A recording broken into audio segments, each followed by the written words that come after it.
Hi കൂട്ടുകാരെ, ഇന്ന് വളരെ രസകരമായ അടിപൊളി വീഡിയോസാണ് നമ്മൾ കാണാൻ പോകുന്നത്. എല്ലാവർക്കും സ്വാഗതം.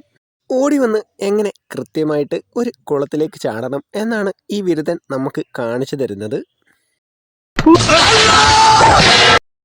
ഒരു കാലെടുത്ത് വെച്ചാൽ കയറാനത്ര വലിപ്പമേ ഉള്ളൂ, എന്നാലും എനിക്ക് ചാടി തന്നെ കയറണം. ആള് ശരിക്കും മണ്ടനാണോ അതോ ആളുടെ വലിപ്പം ആൾക്ക് തന്നെ ഇനി അറിയില്ലേ എന്നാണ് നിങ്ങൾക്ക് തോന്നുന്നത്? നമുക്കൊന്ന് കണ്ടു നോക്കാം. അടി തെറ്റിയാൽ ആരായാലും വീഴും, അതിപ്പോൾ ആനയായാലും ഒരു കുട്ടിയായാലും. അടുത്തുള്ള വെള്ളത്തിലൊന്നും ചാടാതെ കഷ്ടപ്പെട്ട് തൂങ്ങി വന്ന് അവിടെ തട്ടി നെഞ്ചും തല്ലി വെള്ളത്തിൽ വീഴുന്നതിന്റെ സുഖം ഒന്ന് വേറെ തന്നെയാണ്.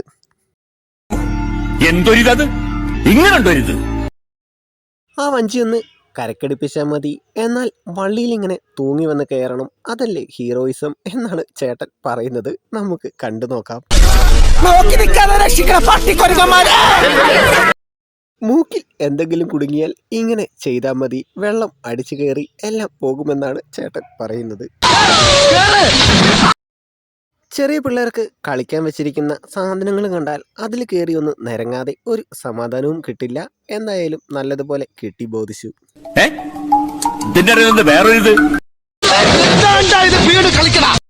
വയസ്സാം കാലത്ത് അമ്മച്ചിക്കൊരാഗ്രഹം ഒന്ന് ഡൈവ് ചെയ്യണമെന്ന്. കൂടെയുള്ളവരുടെ പ്രോത്സാഹനവും കൂടി ആയപ്പോൾ പിന്നെ ഒന്നും നോക്കിയില്ല, ഒരു ചാട്ടം. കേരളം എത്ര സുന്ദരം. എവിടെ പോയി? കാണാനില്ലല്ലോ. വെള്ളത്തിനിടയിൽ കൂടെ പോയാ?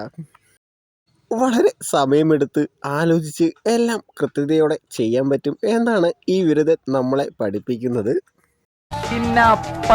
ചാടി കടന്നവനാണ് ഞാനും ഈ വീട്ടിലുള്ളതാണ്, എനിക്കും ഈ കുളത്തിൽ കുളിക്കണം എന്ന ഭാവത്തിലുള്ള അവന്റെ നിപ്പ് നോക്ക്. വെള്ളത്തിലൂടെ സ്ലൈഡ് ചെയ്തു പോകണം എന്നൊരു ആഗ്രഹം തോന്നി. പിന്നെ ഒന്നും നോക്കിയില്ല, വീട്ടിലെ കുളമങ്ങ് തകർത്ത് അവരുടെ ആഗ്രഹം തീർത്ത്. കുളം വലുതോ ചെറുതോ അതിലൊന്നും കാര്യമില്ല, കൃത്യമായ ചാട്ടമായിരിക്കണം എന്നാണ് ഈ ബിരുദൻ പറയുന്നത്. ചേച്ചിക്ക് ചാടാൻ പേടിയാണ്, ഞാൻ കാണിച്ചു തരാം എങ്ങനെയാണ് ചാടേണ്ടത് എന്ന് പറഞ്ഞ് ചാടിയത് മാത്രമേ ഓർമ്മയുള്ളൂ. രണ്ടുപേരുടെയും നീന്തല് കുളത്തിനങ്ങ് പിടിച്ചില്ല എന്ന് തോന്നുന്നു കേട്ടോ. രണ്ടിനെയും എടുത്ത് വെളിയിൽ കളഞ്ഞിട്ടുണ്ട്. ഇവൻ ഇത്രയും സ്പീഡിൽ ഇവിടേക്ക് ഓടി വരുന്നതിന്റെ കാരണം എന്താണെന്ന് നിങ്ങൾക്ക് മനസ്സിലായോ? നമുക്ക് കണ്ടു നോക്കാം. എങ്ങനെ ചങ്കും തല്ലി വീഴാം എന്ന് പരിശീലിപ്പിക്കുന്ന സ്ഥലമാണെന്ന് തോന്നുന്നു. എന്തൊരു സൗകര്യമാണ്. കാറ് ബൈക്ക് ഒന്നുമില്ലെങ്കിലും റോഡിലൂടെ ഇവര് വള്ളത്തിൽ പോകണമെന്ന് പറഞ്ഞപ്പോൾ ഇയാള് ചിലപ്പോൾ വെള്ളത്തിൽ പോകണം എന്നായിരിക്കും കേട്ടിട്ടുണ്ടാവുക. നീ എവിടെ പരിപാടി അവതരിപ്പിച്ചാലും ഇത് തന്നെയാണല്ലോ നിന്റെ വിധി. സംഭവം അടിപൊളിയായിട്ടുണ്ട്, വലിയ ചെലവൊന്നുമില്ല, എന്നാൽ ഇടയ്ക്കിങ്ങനെ നിൽക്കരുതെന്ന് മാത്രം.